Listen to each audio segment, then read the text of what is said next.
तो आप सभी का स्वागत है पुनः गुरुकुल इंस्टीट्यूट सूची 2.0 चैनल पे। जैसे कि हमने कहा था आपसे कि हम आपको बालाजी प्रकाशन गणित के क्लास 10th के सभी सवाल लगवाएंगे। तो आज हम आगे बढ़ते हैं अपने नए सवाल पे। कल सवाल नंबर 7 तक हो गया था, आज हम देखेंगे प्रश्न नंबर 8 से। 8वां प्रश्न देखिए क्या कहता है कि एक संख्या दी गई, देखिए आप देखिए दिया गया है 2 के पावर 3 इंटू 3 के पावर 3 इंटू 5 तथा 2 के पावर 4 इंटू 5 इंटू 7। क्या निकालना है यहाँ पर? कह रहा है यहाँ पर आप एलसीएम ज्ञात कीजिए। क्या ज्ञात कीजिए आप? एलसीएम ज्ञात कीजिए। देखिए एलसीएम के लिए हमने आपको कल ही बताया था, एक बार फिर से देख लेते हैं क्या कहते हैं। संख्या हमको ये दे रखी है और क्या दे रखा तथा फिर लिखा है 2 के पावर 4 मल्टीप्लाई 5 इंटू 7। क्या निकालना है यहाँ पर? इसका हमको निकालना है एलसीएम ज्ञात करना है। क्या ज्ञात करना है यहाँ पर? एलसीएम। देखिए एलसीएम ज्ञात करने के लिए सबूत कर ली संख्या तुम्हारी ये ए है और ये क्या तुम्हारी है? बी है, ठीक है ना। अब देखो उसे एलसीएम ज्ञात करना था। हमने कल क्या कहा था कि जिनकी घात अगर उनका आधार क्या करता रहे? मैच करता रहे। क्या मैच करता रहे? अगर इनका आधार मैच करता है तो जो सबसे बड़ी घात वाला आधार होता है वही लिख लेते हैं। जैसे 2 आधार इसका 2 आधार इसका है, तो सबसे बड़ी घात किसकी है? 2 की घात 4 है। 2 की घात 3 क्या? 2 की घात से 4 से छोटी है। तो क्या लिख लेंगे एलसीएम के लिए? 2 की घात 4 लिख लेंगे और गुणे में कितना आ जाएगा? जो मैच करता है पहले वो लिख लेंगे। क्या क्या मैच कर रहा है? 5 मैच कर रहा है। और जो नहीं मैच करता है एलसीएम के लिए क्या बताया था हमने पहले भी, उसको भी उतार लेते हैं। तो कितना हो जाएगा देखा जाए तो? अब 2 की घात 4 कितना है? 2 की घात 4 होता है बेटा 16। और फिर क्या लिख देंगे? 5। फिर क्या हो जाएगा देखा जाए तो 7 त्रिक 21। ये कितना हो जाएगा देखा जाए तो? 16 पंचे 80 हो जाएगा और ये कितना हो जाएगा? 21। आप गुणा कर दीजिए, कितना आंसर आ जाएगा देखा जाए तो? 16। 80 हो जाएगा, मतलब 21 अट्ठे 168 और 80 से गुणा करके कितना जाएगा? 1680। अर्थात एलसीएम कितना निकाल आएगा? सिंपली इन दोनों संख्याओं का हमारा एलसीएम हो जाएगा। एलसीएम बराबर कितना आ जाएगा देखा जाए तो? 1680 आ जाएगा। कितना एलसीएम आ जाएगा? 1680 हमारा एलसीएम आ जाएगा। इस प्रकार आप इस सवाल को नोट कर लीजिए। अब हम चलते हैं अगले प्रश्न पर। देखिए अगला प्रश्न क्या कहता है। अगले प्रश्न में हमको दिया गया है लघुत्तरीय प्रश्न है हमारा, प्रश्न नंबर 9। क्या कहता है कि 2 संख्याओं का एलसीएम कितना दे रखा है? 27। एलसीएम कितना दे रखा है? 162। कह रहा है यदि एक संख्या कितनी बेटा है? 54 है। तो क्या निकालना है हमको? दूसरी संख्या ज्ञात करना है। हमने आपको कल भी बताया था क्या, जब 2 संख्याएं दी गई हो और उनका क्या दिया गया हो? एलसीएम एचसीएफ दिया गया हो तो उनके बीच एक संबंध होता है। कौन संबंध होता है? कि पहली संख्या गुणे दूसरी संख्या बराबर एचसीएफ गुणे एलसीएम। क्या होता है? एचसीएफ गुणे एलसीएम होता है। अब पहली संख्या देखो अब क्या दे रखी है? 54 दे रखी है। और क्या कह रहा सवाल में? दूसरी संख्या ज्ञात कीजिए। अर्थात दूसरी संख्या क्या करना हमको? ज्ञात करना है। एचसीएफ कितना दे रखा है? 27 दे रखा है। एलसीएम कितना दे रखा है? 162 दे रखा है। आप सिंपली क्या हो जाएगा? सेकंड संख्या बराबर 27 गुणे 162 बटे कितना हो जाएगा? 54 हो जाएगा। अब देखिए क्या होता है? 27 एक नाम 27, 27 दूनी 54, 2 एक नाम 2, 2 के सहम 162। तो क्या आ जाएगा सेकंड नंबर देखा जाए तो आपका हो जाएगा वो 81 हो जाएगा। अर्थात क्या 81 और 54 के एलसीएम कितना है? 27 है और 81 54 के एलसीएम कितना है? 162 है। मतलब क्या संबंध होता है? पहली संख्या गुणे दूसरी संख्या बराबर एचसीएफ गुणे एलसीएम होता है, ठीक है ना। इस प्रकार क्या हो जाएगा आपका? ये भी सवाल हो जाएगा। इसको भी क्या कर लीजिए आप लोग? नोट कर लीजिए। अब हम क्या चलते हैं अगले सवाल पे। अगला सवाल भी क्या है? सेम टू सेम लगभग सवाल है। इसमें भी हमको एचसीएफ दे रखा है, एलसीएम दे रखा है और क्या दे रखी है? एक संख्या दे रखी है और दूसरी संख्या हमसे क्या किया गया है? पूछा गया है। तो वही हमारा जो पुराना फार्मूला क्या है? पहली संख्या गुणे दूसरी संख्या बराबर एलसीएम एचसीएफ गुणे एलसीएम। वही फार्मूला फिर से लगा देंगे तो क्या हो जाएगा? पहली संख्या गुणे दूसरी संख्या बराबर एचसीएफ और गुणे में एलसीएम। पहली संख्या हमको कितनी दे रखी है? पहली संख्या हमको 61 दे रखी है। दूसरी संख्या हमको निकालना है। एचसीएफ कितना दे रखा जाए तो देखा जाए एचसीएफ 23 दे रखा है। एलसीएम कितना देखा जाए दे रखा है? 14 49 दे रखा है। तो सेकंड नंबर पर क्या हो जाएगा हमारा? सेकंड नंबर पर हो जाएगा 23 गुणे 14 49 बटे में 161। 23 एकन्नम 23, 23 सत्ते कितना होता है 161 होता है। आप 7 से काट दिया था 7 एकन्नम 7, 7 दूनी 14। अब 2 अंक पे है तो क्या लिखोगे 0, फिर 7 सत्ता 49 कितना हो जाएगा देखा जाए तो सेकंड नंबर हमारा आ जाएगा 207। अर्थात 207 और 161 का एलसीएम कितना है 23 है और एलसीएम कितना है 1449। इस प्रकार क्या करेंगे आप इस प्रश्न को भी नोट कर लेंगे। अब हम क्या चलेंगे अगले प्रश्न पर चलेंगे।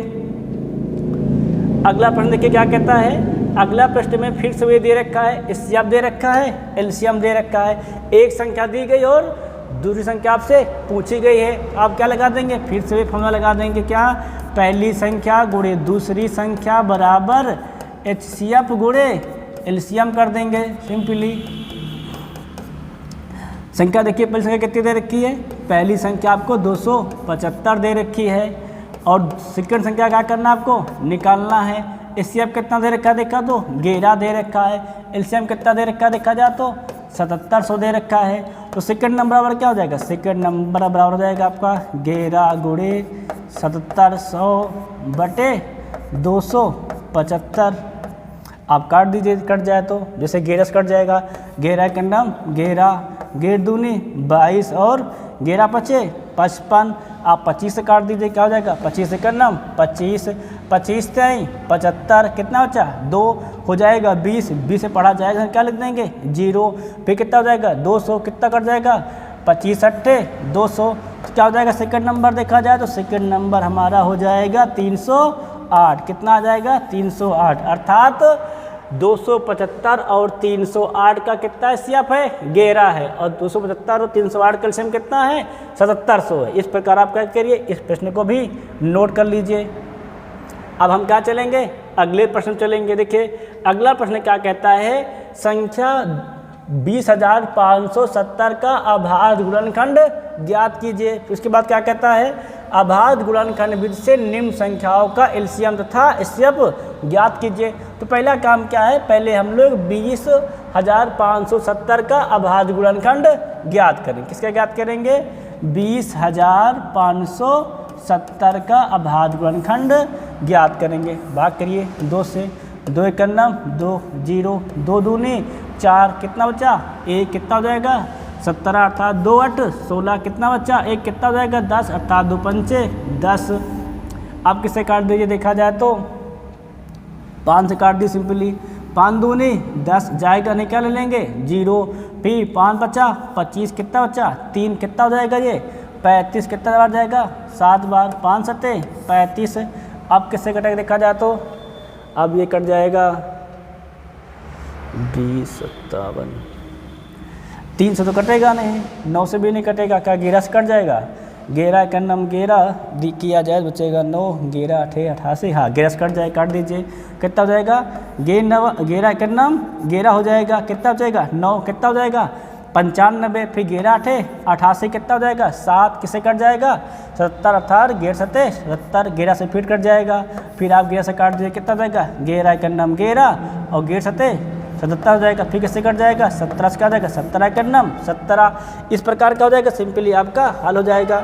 यहाँ कितना लिखा जाएगा एक बार जाएगा 11 का नाम 11 तो क्या आ जाएगा देखा जाए तो यहाँ पे देखा जाए तो 20,000 किसका 20,570 कितना एलसीएम हो जाएगा 20,570 को जो हम अभाज्य गुणनखंड निकालते हैं कितना हो जाएगा 2 गुणे 5 गुणे 11 गुणे में 11 और गुणे में 17 हो जाएगा। इस प्रकार हमारा क्या निकाल आएगा 20,570 का अभाज्य गुणनखंड ज्ञात हो जाएगा। उसके बाद को सवाल में और क्या कहा गया है 2 संख्या दी गई हैं। पहले के नंबर का कहा गया एलसीएम तथा एचसीएफ ज्ञात कीजिए, दूसरे का भी एलसीएम तथा एचसीएफ ज्ञात करने के लिए कहा गया है। हम लोग पहला देखेंगे, पहले के क्या देखेंगे एलसीएम। एलसीएम देखने के लिए हम लोग पहले क्या कर लेंगे 12 का फैक्टर कर लेंगे। 12 फैक्टर क्या होता है देखा जाए तो 2 गुणे 2 2 दूनी 4 4 3 12। फिर क्या लिखा है 15 15 का फैक्टर क्या होता है 3 गुणे 5 जाता है। फिर क्या देखेंगे 21 21 फैक्टर कितना होता है देखा जाए तो 3 गुणे 7 हो जाएगा। पहले हम इनका एचसीएफ देख लेंगे। क्या देख लेंगे? सबसे प्रथम इनका हम लोग एचसीएफ देख लेंगे। एचसीएफ मतलब क्या होता है? जो तीनों में कॉमन संख्या वही क्या हो जाएगा? इनका एचसीएफ हो जाएगा। तीनों में क्या कॉमन देखा जाए तो तीनों में क्या है? देखा जाए तो 3 यहाँ तीनों में कॉमन है, यहाँ भी 3 है, यहाँ भी 3 है, 3 तीनों में क्या है? कॉमन। तो कितना एचसीएफ हो जाएगा इनका? 3। बाकी कोई कॉमन नहीं तो एचसीएफ कितना आ जाएगा इनका? एचसीएफ इनका सिंपली हो जाएगा 3 यहाँ पर। अब इनकी बात हम किसकी बात कर लेंगे यहाँ पर? अगर हम यहाँ पे एलसीएम बात करते हैं, किसकी बात करते हैं हम लोग यहाँ पर? एलसीएम की बात करते हैं। तो जो तीनों में कॉमन है वो लिखना है, अब बाकी जो तीनों में नहीं कॉमन हमको वो भी लिखना है। कितना हो जाएगा? 2 गुणे 2, फिर कितना हो जाएगा? 5 गुणे 7। अब कितना देखो हो जाएगा? हल्के 3 दूनी 6, 6 दूनी 12, 12 पंचे 60 और 60 सत्ते 420। कितना एलसीएम हो जाएगा इनका? 420 हो जाएगा। देखो एचसीएफ के लिए क्या करना है? पहले हम सबका अभाज्य गुणनखंड कर लेंगे। अभाज्य गुणनखंड करने के बाद एचसीएफ के लिए तीनों में जो क्या हो, जो तीनों में गुणनखंड में आ जाए वही क्या होता है? आपका एचसीएफ होता है। एलसीएम क्या कहता है? तीनों में आ जाए वो लिख लो, बाकी जो नहीं है किसी तीनों में उनको भी उतार लो गुणे में और सिंपली क्या सबको कर लो, गुणा कर लो, तो संख्या प्राप्त हो जाएगी, वही क्या हो जाएगा? आपकी एलसीएम हो जाएगी। इसका जो सेकेंड नंबर दिया गया है वो क्या करेंगे आप लोग? उसको भी लगा लेंगे सिंपली से। आप सेकंड नंबर लगभग है, सेकंड नंबर देखिए कैसे होगा। सिंपली देखो सेकंड नंबर क्या लिखा है? इसे 8 लिखा है। 8 का आप क्या कर लीजिए? अभाज्य गुणनखंड लीजिए। कितना हो जाएगा? अभाज्य गुणनखंड करना अर्थात अभाज्य संख्याओं के गुणनखंड में 2 दूनी 4, 4 दूनी 8। 9 का अभाज्य गुणनखंड के लिए क्या होता है? सिंपली पता है 9 का 3 गुणे 3 लिखा जाता है। और 25 को क्या लिखा जाता है? देखा जाए तो 25 को लिखा जाता है 5 गुणे 5। अब देखो इनका क्या निकालना है? एचसीएफ निकालना है। पहले क्या निकाल लेते हैं यहाँ पर हम लोग? एचसीएफ देख लेते हैं। एचसीएफ में हम देखते हैं तो क्या पाते हैं? एचसीएफ हम चेक करते हैं, देखते हैं कि तीनों में कोई संख्या कॉमन नहीं है। तीनों में क्या है? कोई संख्या कॉमन नहीं है। जब तीनों में कोई संख्या कॉमन नहीं होती बेटा तो उस समय एचसीएफ कितना हो जाता है? उस स्थिति में एचसीएफ हो जाता है आपका 1। तब हम लोग क्या लिखते हैं? एचसीएफ में 1 लिखते हैं। अब क्या देख लेंगे?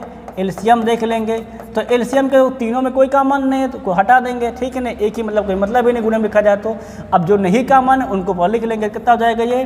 2 गुणे 2, फिर 3 गुणे 3, उसके बाद 5 गुणे 5 हो जाएगा। आप गुणा कर लीजिए। 2 दूनी 4, 4 दूनी 8, 8 त्रिक 24, 24 तय 72। और ये गुणा कितना कर लेंगे? 5 50 25। सिंपली कितना हो जाएगा? 72 गुणे 25 हो जाएगा। गुणा कर लीजिए। 25 दूना 50 हासिल 5 और 25 सत्ते 175, 5 180 हो जाएगा। कितना सिंपली आ जाएगा? 1800 आ जाएगा। इस प्रकार देखो एचसीएफ जब भी देखो संख्याएं कॉमन ना मिले, हमको क्या मिले? संख्याएं कॉमन नहीं मिलती कोई है, तीनों में अगर कॉमन नहीं होता है तो इस स्थिति में एचसीएफ 1 होता है। फिर एक एचसीएफ हो गया तो एलसीएम के लिए क्या करेंगे? कोई कॉमन क्या कर सबको गुणे में लिख लेंगे, सबका क्या कर लेंगे? गुणा कर लेंगे। तो जो संख्या प्राप्त हो जाएगी वही क्या हो जाएगा? संख्याओं का दिया गया एलसीएम हो जाएगा। इस प्रकार हम लोग क्या निकाल लेंगे? दी गई संख्याओं का एचसीएफ और एलसीएम ज्ञात